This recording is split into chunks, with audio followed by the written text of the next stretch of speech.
They thought the forest would be her end, but for Martha, the trees were the only ones who couldn't betray her.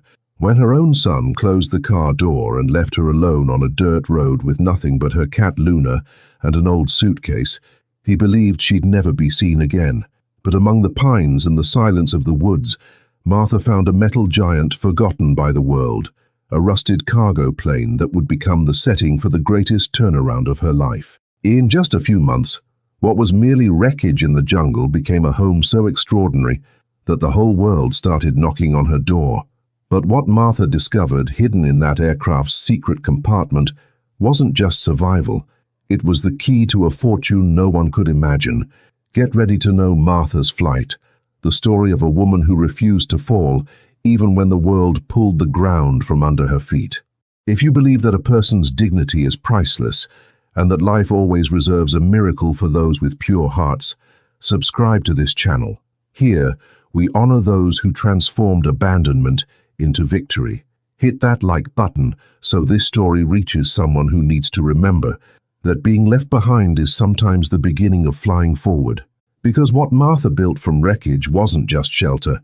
It was proof that the most beautiful homes are built not from money but from determination, creativity, and the refusal to give up. Martha Henderson had lived in the same small house on Maple Street for 43 years. She'd raised her son there, buried her husband there, planted a garden that neighbors admired, and paid off the mortgage years ago. The house was modest, but hers, or so she thought. At 68, Martha's life was simple. She had her cat Luna, a marmalade tabby who'd been her companion for 8 years. She had her quilting, her garden, and her weekly calls with old friends. She had enough savings to live modestly, and most importantly, she had peace, until the day her son Darren showed up with foreclosure papers. "Mum, we need to talk," Darren said, standing in her living room without being invited to sit. He was 45, overweight from too much drinking, his expensive suit rumpled. He looked nervous, which should have been her first warning. "What's wrong?" Martha asked, setting down her tea. "The house," Darren said. "There's a problem. I took out some loans, used the house as collateral. I thought my business deal would work out, but—" Martha felt her chest tighten. "You used my house? How? It's in my name. Remember when you signed those papers 3 years ago? I said it was for tax purposes to help you with estate planning." Darren wouldn't meet her eyes. "That was a power of attorney. It gave me the right to use the property." "You lied to me," Martha whispered. "I didn't think it would matter. I thought I'd pay everything back before you even knew. But the deal fell through, and now the bank—" He thrust the papers at her. "We have 30 days. After that, they take the house." "How much?" Martha asked, her voice steady despite the shock. $85,000, Darren said. "I'm sorry, Mum, I really am, but I don't have it. I've tried everything. The house has to go." "This is my home, Darren. Where am I supposed to live?" For the first time, Darren looked directly at her, and what Martha saw in his eyes wasn't remorse. It was relief. Relief that this problem was no longer his to solve. "I've looked into some options," he said. "There's a senior facility about 2 hours north. They have openings. It's not fancy, but—" "I'm not going to a facility," Martha said firmly. "I'm 68, not 98. I'm healthy, I'm capable, and I'm not giving up my independence." "Mum, be reasonable. You don't have the money to rent anywhere decent. You don't drive anymore. You need help. What I need is for my son to not have destroyed my life." Martha's voice rose for the first time. "I raised you in this house. I worked 2 jobs to send you to college. I co-signed your first car loan even though you'd proven you were irresponsible. And this is how you repay me? By stealing my home?" "I didn't steal it," Darren said defensively. "I used it as an asset. That's business. That's betrayal." They fought for an hour, but the conclusion was inevitable. The house was already gone. The foreclosure would proceed. Martha had 30 days to pack up 43 years of her life. Darren left without offering her a place to stay, without offering to help, without offering anything except weak apologies and weaker excuses. Martha sat in her living room as the sun set. Luna curled in her lap and realized she'd never actually known her son at all. She'd known a boy she'd loved, but that boy had become a man she didn't recognize, a man who measured his mother's worth against his debts and found her expendable. The 30 days passed in a blur of painful decisions. What to keep, what to donate, what to leave behind. Every item held memories. The quilt her mother had made, the chair where her husband had read his evening paper, the photos spanning generations. In the end, Martha kept what fit in one large suitcase: clothes, a few photos, her husband's pocket watch and Luna's vaccination records. Everything else went to charity or stayed for the new owners. On the final day, Darren came to drive her to the senior facility. Martha was waiting on the porch with Luna in a carrier and her suitcase beside her. "Ready?" Darren asked, not quite meeting her eyes. "Do I have a choice?" Martha replied. The drive was silent for the first hour. Then Darren took a turn that didn't match the directions Martha remembered to the facility. "Where are we going?" she asked. "There's been a change," Darren said. "The facility called. They don't accept pets. You'll have to give up the cat." "Absolutely not," Martha said. "Luna is family. Mom, be realistic. You can't live on the street with a cat. I found an alternative. There's a shelter that—" "Turn around," Martha said. "Take me back. There's nothing to go back to. The house is sold. Then take me anywhere with a phone. I'll call friends." "Your friends are all broke or dead, Mom. Face reality. You have no money, no job prospects, no family willing to take you in. Because my only family is you, and you destroyed my life." Darren pulled over suddenly on a dirt road deep in forest. They were miles from anything, no houses, no stores, just trees in every direction. "Get out," Darren said quietly. "What?" "Get out of the car, Mom. I can't do this anymore. The guilt, the responsibility, the constant weight of taking care of you. I'm done." Martha stared at her son. "You're abandoning me, in the middle of nowhere. I'm giving you what you want. Freedom, independence. You said you didn't want to go to a facility. Fine, figure it out yourself." He got out, opened the trunk and pulled out her suitcase. He set it on the dirt road. Then he opened her door. "Darren, please," Martha said.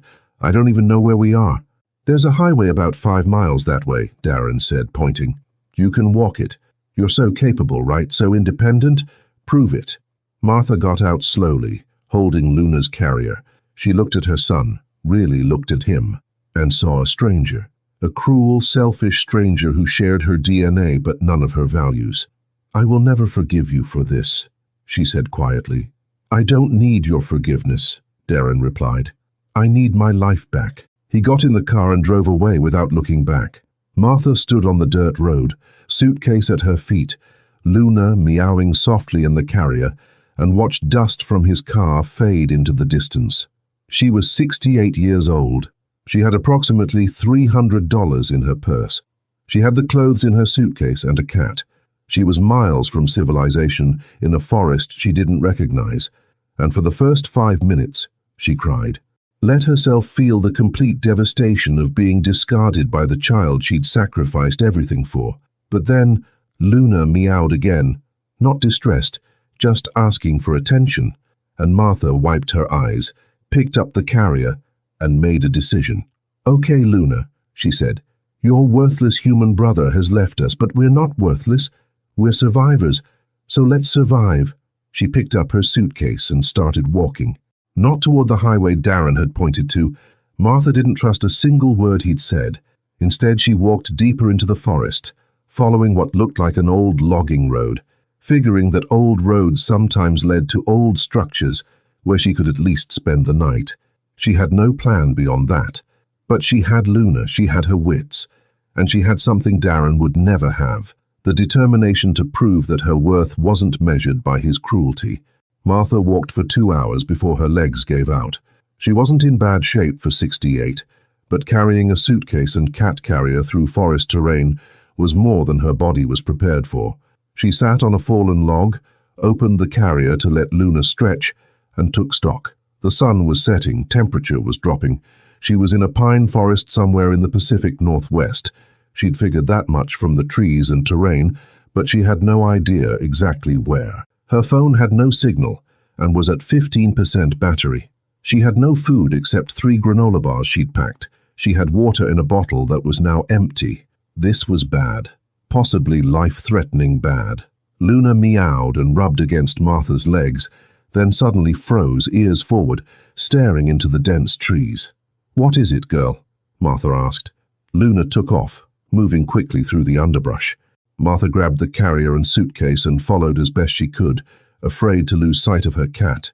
"Luna, come back." But Luna had found something. Martha pushed through a barrier of thick bushes and stopped, staring. In a small clearing, partially hidden by 50 years of forest growth, was an airplane. Not a small plane. A cargo plane, maybe a C-130 or similar, Martha guessed, though she was no expert. The aircraft was enormous, its aluminum fuselage dulled by decades of weather, covered in moss and climbing vines. The tail section was partially collapsed, but the main body looked intact, tilted slightly, but resting solidly on the forest floor. Martha approached slowly. The plane's door, meant for loading cargo, hung open, revealing darkness within. Plants had grown up around the landing gear. Trees had grown close enough that branches brushed the wings. This plane had been here a long time, decades probably, forgotten, and it was shelter. Martha climbed into the cargo bay carefully, testing each step. Inside, the air was cool and smelled of earth and metal. Moss grew in patches where sunlight penetrated through gaps, but the structure was sound, the floor solid, the walls intact. The cargo bay was empty except for rotting wooden crates and old netting, but toward the front, a bulkhead door led to the cockpit area. Martha made her way forward, Luna following close. The cockpit was extraordinary, a time capsule from what looked like the 1970s, based on the instruments and styling. The pilot and co-pilot seats were still there, leather cracked but present. The windows were intact but clouded with decades of grime. And beyond the cockpit was a small crew rest area, basically a tiny room with bunks. It was dry, enclosed, and protected. Martha set down her suitcase and carrier and laughed. Actually laughed, the sound echoing in the empty aircraft. "Luna," she said, "we found our home." It took 3 days to make the plane livable. Martha worked from dawn to dusk, using skills she'd developed over a lifetime of making do with little. She found a stream a quarter-mile away, fresh, clear water. She improvised a filter using cloth from old cargo netting and charcoal from a small fire. Not perfect, but good enough. She found her food initially from the forest, berries she recognized, edible plants she'd learned about in a survival book she'd read years ago.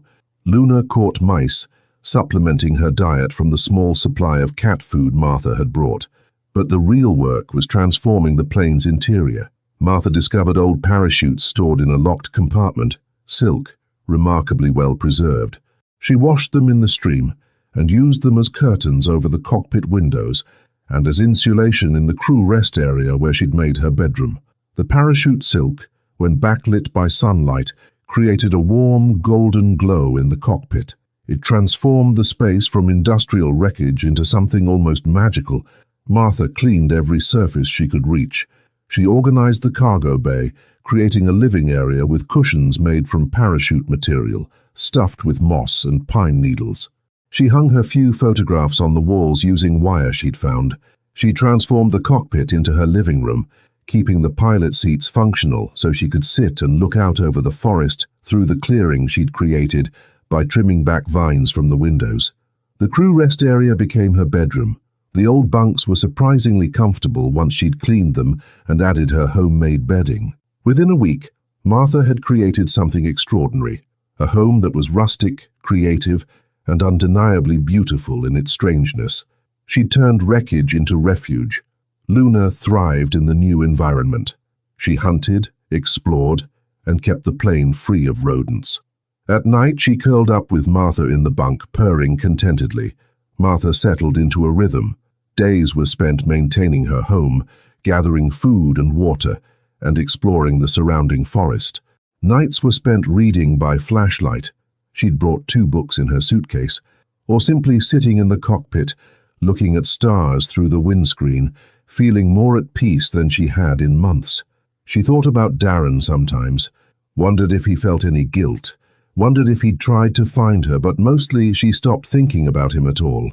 He'd made his choice, she'd made hers, and her choice was working. By the end of the first month, Martha's plane wasn't just livable, it was remarkable. She'd continued refining her home, using materials from the forest and the plane itself. Old instrument panels became shelves.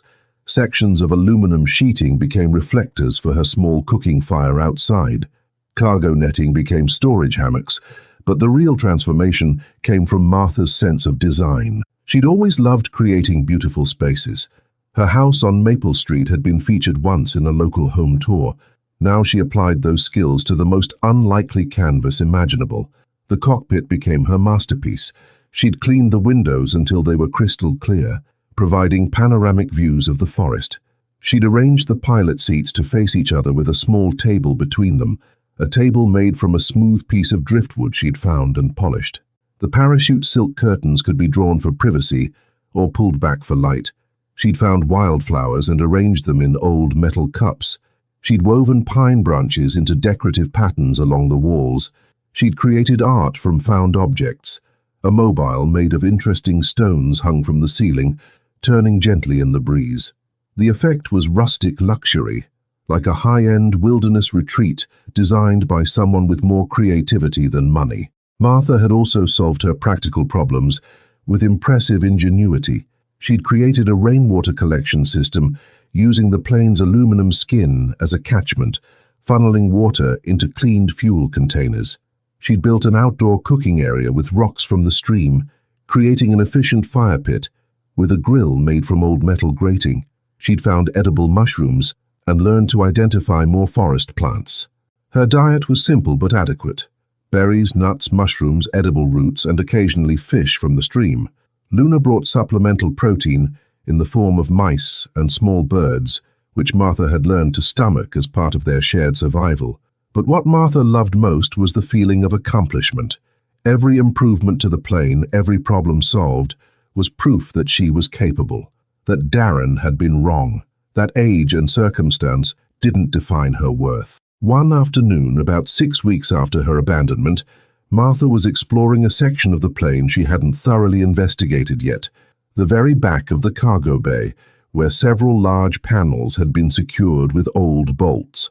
The panels had always been there, but Martha had assumed they were just structural. Now, looking more carefully, she noticed something odd. One panel had hinges along one side and what looked like a locking mechanism along the other. It was a door, a hidden cargo door, maybe for securing valuable or sensitive materials separate from the main cargo area. Martha found tools in a survival kit she'd discovered earlier: a wrench, pliers, screwdrivers. The bolts were rusted, but with patience and leverage, she managed to loosen them. The panel swung open, revealing a compartment about 6 feet deep and 8 feet wide, and inside were crates, not rotted wooden ones like in the main bay, but metal cases, sealed tight, still intact after decades. Martha's heart raced as she approached the first case. It was labeled with faded stickers: J. Whitlock, photographic equipment, fragile. She found a pry bar in her tool collection and carefully opened the first case. Inside, cushioned in foam that had held up remarkably well, were cameras, professional cameras, film cameras from the 1970s, but high-end models: Nikon F2s, Canon F1s, Leica M5s, and lenses. Dozens of lenses in pristine condition, each wrapped carefully. Martha opened case after case, finding equipment worth tens of thousands of dollars even 50 years ago. If these cameras and lenses had survived in good condition, they'd be worth far more now. Collector's items, rare models in working condition. At the bottom of one case, Martha found a leather portfolio. Inside were documents, flight manifests, insurance papers, and news clippings about the plane's disappearance. The plane had crashed in 1974. The pilot and co-pilot had died, though their bodies had been recovered. The cargo had been listed as photographic equipment belonging to documentarian James Whitlock, valued at $75,000. But the plane had never been found by authorities. The crash site was too remote, the search too brief. It had been declared lost, insurance had paid out, and the whole incident was forgotten, except the cargo was still here. And James Whitlock's estate had presumably received insurance money for equipment that had never actually been lost. just hidden in a forest for 50 years, which meant legally this equipment probably belonged to someone. Whitlock's estate? The insurance company? The government? Martha sat back looking at the cases of valuable equipment surrounding her and had to laugh at the irony. She'd been abandoned with nothing, and she'd found a fortune in a place no one had looked for decades. But what could she do with it? She had no way to transport it, no way to sell it, no way even to prove it existed without revealing her location, which would likely result in her being forcibly removed for her own safety. Unless Martha picked up one of the cameras, a Nikon F2 with a beautiful 50mm lens. She examined it carefully. The mechanisms were stiff but intact. The lens was clear, no fungus or haze. Could it still work? She'd need film, which she didn't have. But she remembered reading somewhere about people modifying old film cameras to work with digital sensors or solar-powered systems. More importantly, she had an idea, a wild idea. But living in an airplane in the middle of a forest was itself wild, so why not? What if she could document her life here, her transformation of the plane, the beauty of the forest, her survival? If she could somehow create images of this extraordinary place and situation, they'd have value. Not just monetary value, but human interest value. Martha carefully wrapped the camera and carried it to the cockpit. She set it on her little table and stared at it, her mind racing with possibilities. She'd been abandoned and left to die. Instead, she'd built a beautiful life, and now she had the tools to show the world what she'd accomplished. She just needed to figure out how. Martha spent the next week carefully cataloguing the photographic equipment. There were 12 cases total, containing 8 professional camera bodies, various models from 1970-1974, 23 lenses, ranging from wide-angle to telephoto, lighting equipment, flash units, reflectors, tripods and stabilization gear, filters, exposure meters and accessories, and most intriguingly, 3 experimental cameras with modifications. The experimental cameras were what caught Martha's attention. They had solar panels attached, crude by today's standards, but functional. And they'd been modified to work with some kind of early digital sensor system. According to notes Martha found with them, Whitlock had been testing emerging technology for expedition photography, where film developing would be impossible. The modifications were primitive. The solar panels were small and probably inefficient, but the concept was sound, and Martha had nothing but time to try to make them work. She also found Whitlock's journals in one case. Reading them, Martha learned about the man whose equipment she'd inherited. James Whitlock had been a National Geographic photographer in the 1960s and early 70s, famous for his wildlife documentaries. He'd been transporting this equipment to Alaska for a project about wolves when the plane had crashed. His journals showed a man passionate about capturing truth, about showing the world things they'd never seen. He wrote about the responsibility of documentary photography, not just to take beautiful pictures, but to tell important stories. Martha felt a strange connection to this man she'd never met.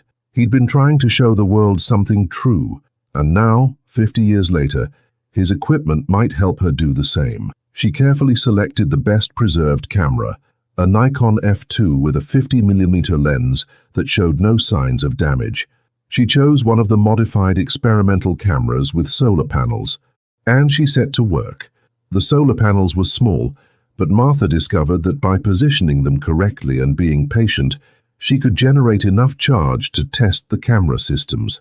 The early digital sensors were crude. The images would be low resolution by modern standards, but they worked. Martha spent days testing, adjusting, learning.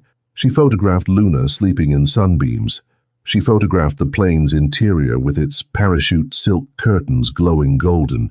She photographed the forest through the cockpit windows.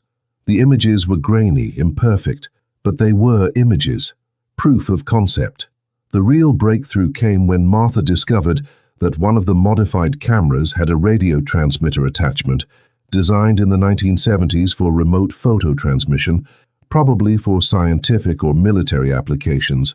It was primitive, designed to send low-resolution images over radio frequencies. Martha knew nothing about radio technology, but she knew it existed, and she knew that if she could figure out how to activate it, she might be able to send images to someone, anyone with a radio receiver on the right frequency. She found instructions in Whitlock's notes. The system required significant power, more than the small solar panels could provide efficiently, but Martha was creative. She spent a week building a larger solar array using reflective aluminum from the plane's skin, focusing sunlight onto the panels, multiplying their effectiveness. It was crude, inefficient, and probably violated several laws of physics that Martha didn't fully understand, but it worked well enough to charge the camera system's batteries. By the end of week 8, Martha had a functioning camera capable of taking digital images and a theoretical ability to transmit them. She just needed to figure out where to send them. She remembered reading about emergency radio frequencies, about how ham radio operators monitored certain channels for distress signals. If she could figure out the right frequency and send images, someone might receive them. But Martha hesitated, because sending images meant revealing her location, which meant potential rescue, which meant returning to a civilization where she had nothing, no home, no money, no family who cared. Here in the plane she had something. She had dignity, she had accomplishment, she had peace. Did she really want to be rescued? Martha sat in the cockpit that evening, Luna in her lap, watching sunset turn the forest golden. She'd been here 2 months now. She'd survived. More than survived, she'd thrived. She'd created something beautiful from abandonment. But she also knew winter was coming. The forest was temperate, but temperatures would drop. Food would become scarce. Could she survive 6 months of winter in an unheated plane? Maybe, but it would be hard and lonely. Martha made a decision. She'd use the camera and radio to document her life here. She'd send images out into the world, and she'd let fate decide what happened next. If someone received them and came looking, she'd deal with it then. If no one received them, she'd continue surviving on her own. Either way, she'd tell her story. She'd show the world what a 68-year-old woman could accomplish when survival was her only option. Over the next 2 weeks, Martha created her documentary. She photographed everything, the plane's exterior, covered in moss and vines like something from a fairy tale, the interior with its parachute silk and creative reuse of materials, Luna stalking through the forest, the stream where she collected water, the cooking area, the incredible view from the cockpit. She also wrote captions, carefully scratched onto aluminum pieces using a sharp tool, brief explanations of what each image showed, her story told in fragments. Then, using Whitlock's radio transmitter and her improvised solar power system, Martha began sending her images. She didn't know if anyone was receiving them. The radio simply transmitted on the frequency Whitlock's notes indicated, sending low-resolution images into the void. Martha imagined her photos traveling as radio waves through the forest, over mountains, reaching antennas and receivers in homes and offices far away, reaching people who might see her story and wonder about the woman living in an airplane, surviving against all odds. She had no way to know if her plan was working, but she kept sending every day one new image and its caption, a daily chronicle of survival, creativity, and refusal to surrender. And then, 3 weeks after she started transmitting, she heard an engine. Not a car, something louder, something mechanical, growing closer through the forest. ATVs, multiple ATVs, navigating the rough terrain toward her plane. Martha stood on the cargo door ramp, Luna in her arms, and watched as 3 all-terrain vehicles emerged from the trees. On them were 5 people, men and women in their 20s and 30s, dressed in hiking gear, carrying backpacks. They stopped their ATVs and stared up at the plane, then at Martha, their expressions mixing shock and awe. One of them, a young woman with a camera around her neck, spoke first. "Are you the plane lady? The one sending the photos?" Martha smiled. "I suppose I am. Welcome to my home." The group called themselves the Mountain Explorers, amateur adventurers who hiked remote areas looking for hidden locations. They'd been picking up Martha's radio transmissions for 3 weeks. At first we thought it was a hoax. explained Tyler, a 32-year-old engineer. The images were so low-res, and the story seemed impossible.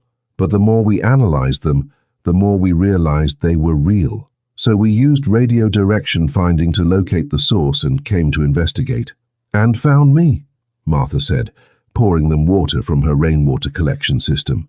They were sitting in the cargo bay, the visitors amazed by Martha's transformation of the space. "This is incredible," Sarah, the photographer, kept repeating. "You've been living here for 3 months alone, and you built all this." "With Luna's help," Martha said, scratching her cat behind the ears. "She's been invaluable for pest control and companionship." The visitors had dozens of questions. How did she eat? Where did she sleep? How did she stay warm? Wasn't she scared? Martha answered patiently, showing them her systems, explaining her solutions. The rainwater collection, the cooking area, the parachute silk insulation, the creative reuse of airplane parts for furniture and tools. "This is genius-level survival skills," Marcus, a survival enthusiast, said admiringly. "I've been studying wilderness survival for a decade, and some of these solutions are better than anything in the manuals. The way you've used the plane's aluminum as solar reflectors and rain catchment, textbook perfect." "I had motivation," Martha said simply. "Survive or die. Those are very clarifying options." Sarah was photographing everything with a modern digital camera. "Do you mind if I take pictures? This is extraordinary. People need to see this." "That's why I was sending images," Martha said. "I wanted people to know, to understand that being abandoned doesn't mean being defeated." She told them her story, the house lost to her son's debts, the abandonment on the dirt road, finding the plane. She showed them Whitlock's equipment and explained how she'd gotten the modified cameras working. "Wait," Tyler said. "You're telling me that this is James Whitlock's lost cargo, the photographer who disappeared in the 74 crash?" "The very same," Martha confirmed. "That equipment is worth a fortune. Whitlock's gear in good condition, authenticated. Collectors would pay hundreds of thousands." "Is it mine to sell?" Martha asked. "I found it, but it belonged to someone else." "Legally, that's complicated," Tyler admitted. "But morally, you found it, you're using it, and you're creating something meaningful with it. I'd say you've earned the right to benefit from it." The group stayed for 3 hours, documenting everything, asking questions and marveling at what Martha had built. Before they left, Sarah said, "I'm posting these photos on social media tonight. With your permission, of course. Your story deserves to be told." "Will it help other people?" Martha asked. "People who feel abandoned, worthless, too old to start over?" "Absolutely," Sarah said. "This is inspirational. You're inspirational." "Then yes," Martha said. "Tell my story." The group left at sunset, promising to return with supplies and check on her regularly. Martha watched them disappear into the forest, feeling a mixture of emotions. Part of her had enjoyed the solitude, but part of her had also missed human connection. That night, hundreds of miles away, Sarah posted her photos with a detailed caption, "Meet the plane lady." Martha, 68, was abandoned by her son in the middle of a forest 3 months ago. She found a crashed cargo plane from 1974, transformed it into an incredible home, and has been surviving using pure ingenuity and determination. She's been sending photos via radio using equipment belonging to the legendary photographer James Whitlock. This woman is a hero. This is her story. The Plane Lady. Survival hero must never give up.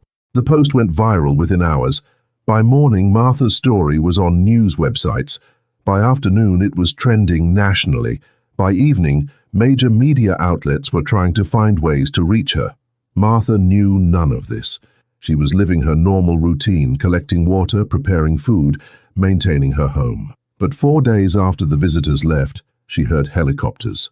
News helicopters, hovering above the forest canopy trying to spot the legendary plane. That same day, more visitors arrived. Journalists this time, having hired guides to lead them to the location. Then photographers. Then documentary filmmakers. Martha's quiet forest refuge became suddenly very busy. The journalists were respectful but persistent. They wanted interviews, photos, details. They wanted to understand how a 68-year-old woman had not just survived but thrived in conditions that would break most people. Martha told her story repeatedly, patiently, and with each telling, she emphasized the same message. I wasn't special. I was desperate, and desperation plus determination equals survival. Anyone can do what I did if they refuse to give up. The photographers were most interested in the plane itself. Martha's transformation of the wreckage into a beautiful, livable space fascinated them. They took thousands of photos, each one showing a different detail of her creative genius. And the documentarians wanted to film everything. Martha's daily routine, her explanation of systems, her interaction with Luna, her story of abandonment and survival. Through it all, Martha remained centered. She didn't seek fame. She didn't exaggerate her accomplishments. She simply told the truth. Life had knocked her down, and she'd chosen to build something beautiful from the rubble. One photographer from National Geographic was particularly interested in Martha's images, the ones she'd taken with Whitlock's equipment and transmitted via radio. These are remarkable, he said, examining the grainy digital files Martha had saved. The composition, the eye for detail. You have natural talent. Have you ever considered professional photography? I'm 68 and living in an airplane, Martha said dryly. I'm not sure I'm a prime candidate for a photography career. Why not? He challenged. You have equipment, skill, and a unique perspective. The wildlife and landscape photos you've been taking are genuinely excellent. I'd like to buy some for publication, and I'd like to commission more. You want to pay me for my photographs? Martha asked, stunned. Standard rates, plus a premium because of the extraordinary circumstances. You'd be a contracted wilderness photographer, working from your unique position, if you're interested. Martha thought about it. Income, real income, from work she enjoyed, that she could do from here. Yes, she said, I'm very interested. Within a week, Martha had sold 6 photographs to National Geographic for a total of $15,000. 3 other publications bought rights to her images. A collector purchased 2 of Whitlock's lenses for $35,000 after Martha agreed to sell them to fund her continued survival. Martha suddenly had money, real money, more than she'd had when she'd lost her house. But more importantly, she had purpose. She was a photographer now, a chronicler of wilderness and survival, and she was making the legendary James Whitlock's equipment sing again, 50 years after his death. 3 months after being discovered, Martha's life had transformed in ways she never imagined. Her photographs were appearing in major publications worldwide. National Geographic ran a feature story, The Plane Lady, How One Woman's Abandonment Became a Masterclass in Survival and Creativity. The article included a dozen of Martha's photos and a detailed interview about her journey. Other magazines followed. Wilderness survival publications wanted her tips. Design magazines wanted to feature her transformation of the plane. Photography journals wanted to discuss her use of vintage equipment and creative problem-solving. Martha was earning steady income from photo sales, enough that she could have moved back to civilization if she wanted, but she didn't want to. The plane had become her home in more than just a practical sense. It represented everything she'd accomplished. Leaving it would feel like abandoning herself. So instead, Martha invested in improvements. The mountain explorers became regular visitors and friends, helping her install upgrades, a small wind turbine for electricity, better water filtration, a more efficient heating system for winter, and a radio system that allowed her to communicate with the outside world. She also hired a lawyer, a young woman named Rebecca Chen, who specialized in property and salvage law. Rebecca helped Martha navigate the legal complexity of the equipment she'd found. The good news is that the insurance company that paid out Whitlock's claim in 1974 no longer exists. It was absorbed by other companies years ago, Rebecca explained. The current insurance holder has no interest in pursuing salvage rights for 50-year-old camera equipment that's already been paid out. What about Whitlock's estate? Martha asked. Whitlock had no living heirs. His estate was settled decades ago. Technically, the equipment is abandoned property, and in this state, abandoned property found on unclaimed land belongs to the finder after a certain period and proper legal process. Which means, after we file the proper paperwork and wait the required period, the equipment is legally yours. You can sell it, use it, or keep it. Your choice. Martha chose to keep the modified cameras she was using and sell the rest to collectors and museums. The sales brought in over $200,000, more money than Martha had ever imagined having. She put it in a trust, managed by Rebecca, with instructions to invest conservatively and use the income for her ongoing needs and charitable giving. Martha also began receiving visitors of a different kind, people who'd read her story and wanted to meet her, elderly people who'd been told they were too old to do anything significant, women who'd been abandoned or betrayed, survivors of various kinds who saw in Martha's story a reflection of their own struggles. She welcomed them within reason. The mountain explorers organized a system. Once a month, a small group of visitors could hike to the plain and meet Martha. She'd show them around, share her story, and most importantly, listen to theirs. "You give people hope," Sarah told her one day. "You show them that it's never too late to start over. That being discarded doesn't mean being finished." "I just survived," Martha said. "You did more than survive. You created beauty from abandonment. You turned wreckage into art. That's powerful." The media attention brought something else too. Messages from Darren. The first came through Rebecca, who'd become Martha's de facto manager for all communication with the outside world. "Your son has reached out," Rebecca said carefully during a radio call. "He says he needs to speak with you urgently." "Tell him I'm not interested," Martha said immediately. "He's claiming that you're mentally incompetent and need to be placed in care. He's threatened to file for guardianship." Martha's blood ran cold. "Can he do that?" "He can try. But given your very public demonstration of exceptional competence and the fact that you're earning income and managing your affairs well, he'll fail. Still, it might get messy. What do I need to do?" "Get ahead of it. I've already lined up 3 psychologists willing to evaluate you and testify to your competence. I've documented your earnings, your business decisions, your living situation. If he files, we'll destroy his case immediately." "Why is he doing this?" Rebecca hesitated. "Martha, you're mildly famous now and you have money. Your son sees an opportunity." Of course he did. Darren had always been good at spotting opportunities to exploit others. "Let him try," Martha said firmly. "I'm not afraid of him anymore." 2 weeks later, Darren filed for emergency guardianship, claiming his mother was living in dangerous conditions and showing signs of dementia by refusing to return to civilization. The court hearing was brief. Rebecca presented evidence of Martha's competence, financial records showing careful management, testimony from psychologists who'd evaluated her, photographs of her well-maintained living situation, and statements from multiple witnesses including journalists, photographers, and the mountain explorers attesting to Martha's sharp mind and capable nature. The judge was particularly impressed by Martha's photography income and her business acumen in managing equipment sales. "Mr. Henderson," the judge said, "your mother is clearly competent, self-sufficient, and thriving in her chosen lifestyle.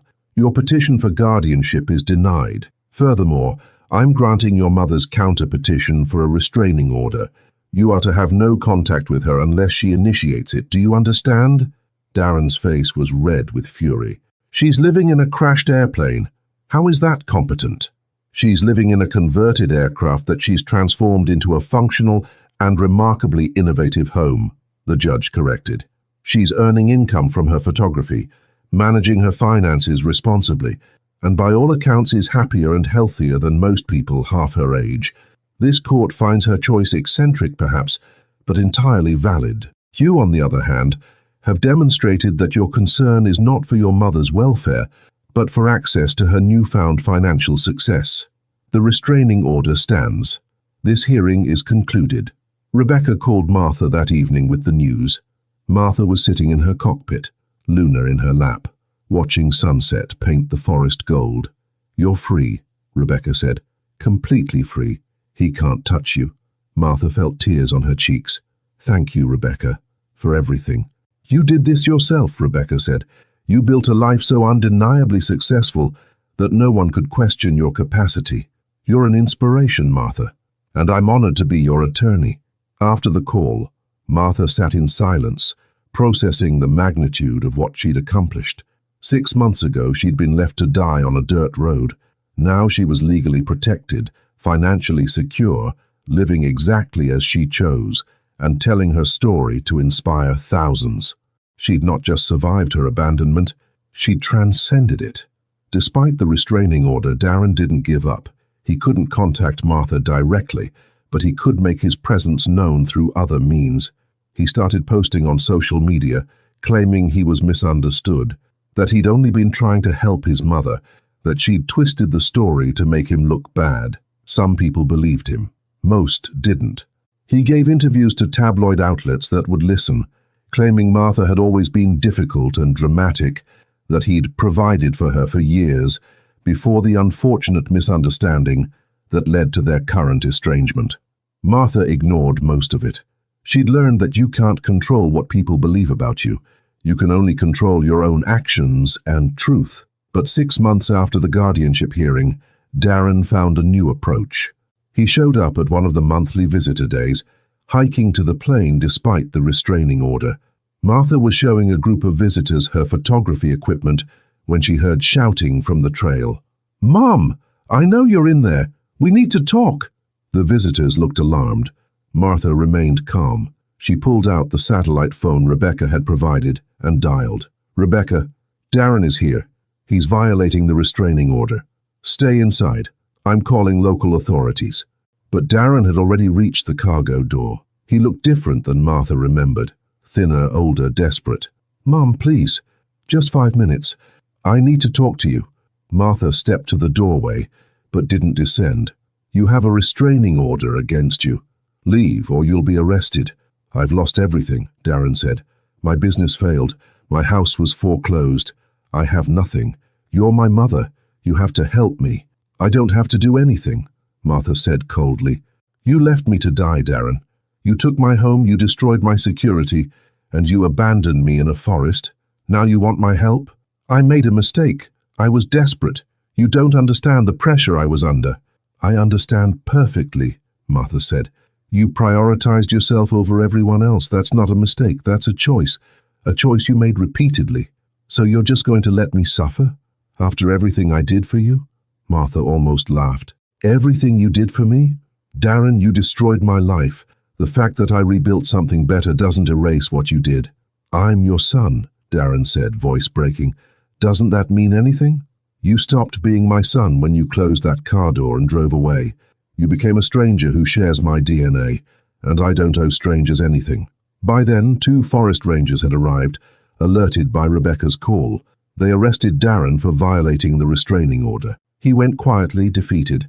Martha watched them lead him away and felt nothing. Not satisfaction, not sadness, just a quiet acknowledgement that some relationships are so broken they can't be fixed. That evening, one of the visitors, an elderly woman named Patricia, approached Martha. "I'm sorry you had to deal with that," Patricia said. "It must have been difficult." "It was necessary," Martha said. "He needed to understand that actions have consequences, that you can't destroy someone and expect them to save you later." "Do you ever think about forgiving him?" Patricia asked. Martha considered the question. "Forgiveness is complicated. I'm not angry anymore. Anger takes energy I'd rather spend on other things. But forgiveness doesn't mean reconciliation. It doesn't mean letting someone back into your life who's proven they'll hurt you." "That's wise," Patricia said. "That's survival," Martha corrected. "I learned it the hard way." The incident with Darren made news briefly. Plain lady's son arrested violating restraining order. Most coverage was sympathetic to Martha. A few commentators suggested she was being harsh. Martha ignored both, but she did start receiving messages from other people who'd been abandoned by family. Elderly people whose children had discarded them, mothers whose sons had betrayed them, fathers whose daughters had stolen from them. They all asked variations of the same question. How do you move forward? How do you stop hurting? How do you rebuild? Martha answered them all with the same advice. You focus on what you can control. You build something new from what you have. You refuse to let cruelty make you cruel. And you remember that their failure to value you doesn't determine your actual worth. 3 months after his arrest, Darren sent one final message through Rebecca, a letter which Rebecca read to Martha over the phone. The letter was long, full of apologies and self-justification in equal measure. But the core was clear. Darren wanted money. He phrased it as a loan to get back on my feet, but Martha knew better. "What should I tell him?" Rebecca asked. "Tell him no," Martha said, "and tell him that this is the last communication I'll acknowledge. After this, I'm done thinking about him. He's used up all the space in my life he's going to get. Are you sure? He is your son, and he's clearly struggling." "I'm sure," Martha said firmly. "I struggled too. I was 68 and abandoned in a forest, but I built something from nothing. If he wants help, he can do the same. I'm not his safety net anymore. I'm not his mother anymore. I'm just someone who survived him." Rebecca delivered the message. Darren never contacted Martha again, and Martha realized she was finally completely free. 1 year after being abandoned, Martha stood on the cargo ramp of her plane and looked out at a crowd of people. She'd agreed to host a special event, a celebration of survival, resilience, and transformation. 50 people had hiked to her location, including journalists, supporters, people she'd inspired, and the mountain explorers who'd first discovered her. Rebecca had helped organize everything, turning it into a formal announcement. Martha was establishing a foundation called Second Flight, dedicated to helping abandoned elderly people rebuild their lives. The foundation would provide financial assistance, legal support, and practical help to seniors who'd been discarded by family or circumstance. "I was lucky," Martha told the crowd. "I found this plane. I found Whitlock's equipment. I found people who helped me. But there are thousands of elderly people who don't get lucky, who end up homeless, forgotten, dismissed as no longer valuable. Second Flight will change that. We'll show them that it's never too late to start over. That age doesn't determine worth. That abandonment can be the beginning of something better." She announced that she was donating half her photography income and equipment sales to fund the foundation. Rebecca would manage it. The mountain explorers would volunteer, and Martha would serve as the public face and inspiration. The applause was thunderous. After the formal announcement, Martha gave tours of the plane to anyone interested. People marveled at her transformation of the space, at the parachute silk curtains glowing gold in sunlight, at the creative reuse of materials, at the simple beauty of a home built from wreckage. But what they marveled at most was Martha herself. At 69 now, she was healthy, active, happy. Her silver hair caught the light. Her face showed the lines of someone who'd lived fully, and her eyes held the clarity of someone who'd found peace. "Are you ever scared out here?" someone asked. "Sometimes," Martha admitted, "but I'm less scared here than I was in civilization. Here I know exactly what I'm dealing with. Weather, animals, isolation. These are honest challenges. People, family, betrayal, those are much scarier." "Do you miss your old life?" "I miss parts of it," Martha said. "I miss friends who've passed. I miss my husband. I miss the garden I planted. But I don't miss the life I was living at the end. The stress, the betrayal, the feeling of being a burden. I'm happier now than I was then. Will you ever leave the plane?" Martha looked around at the forest, at the plane that had become her home, at Luna sleeping in a sunbeam in the cockpit. "I don't plan to," she said. "This is where I belong. This is where I found myself. Why would I leave?" As the celebration wound down and visitors began the hike back to civilization, Martha sat in her favorite spot, the pilot's seat in the cockpit, Luna in her lap, looking out at the forest. She thought about the journey that had brought her here, the betrayal, the abandonment, the terror of those first days, the discovery of the plane, the slow building of a new life, the unexpected success of her photography, the foundation she'd started. The thousands of people she'd inspired. She'd been thrown away, left to die, and instead she'd learned to fly. Not literally. The plane would never fly again. Its wings were damaged beyond repair, its engines dead for 50 years.